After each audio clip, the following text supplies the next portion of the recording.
the girls are older than they were, obviously, 4 years older. Yeah. That's a big amount of years.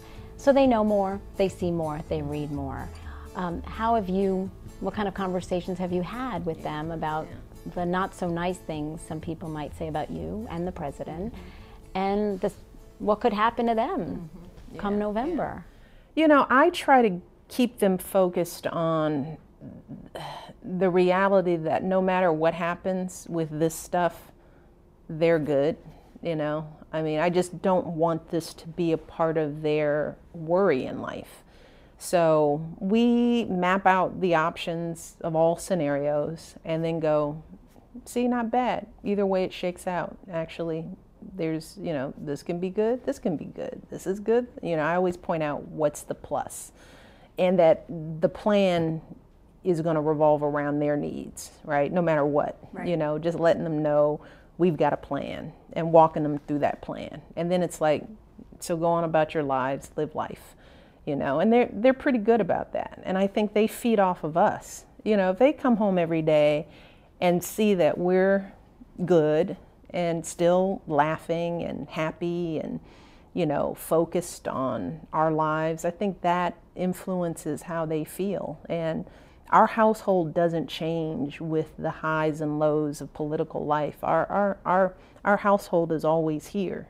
So when we come together, we're Michelle, Barack, Malia, and Sasha always. And I think that keeps their ship steady, you know. We're not bringing in drama or, you know, that's why our lives are pretty boring. You know, we don't do a lot of socializing. Well, in terms of, you know, I think people are sort of wondering what's going on. There's nothing. You're not big socialites. You're not out on the town every night. We don't do that. We don't do a ton of entertaining. We don't do a lot of, and I think people have felt sort of like, oh, well, why haven't we done X, Y, or Z? Right.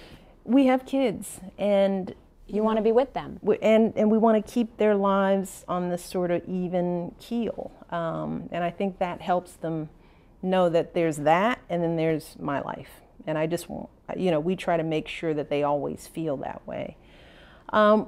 With that said, DVRs are really good because the truth is they don't watch that much TV, you know, because during the school year they have limited TV time, and the girls tape everything they want to watch and they skip the commercials. So I don't think they see any of the advertising. And that's really where you see the give and take, because even though they're older, Malia's not reading the New York Times, she's not reading the op-ed pages. That's just, you know, their life is just not that.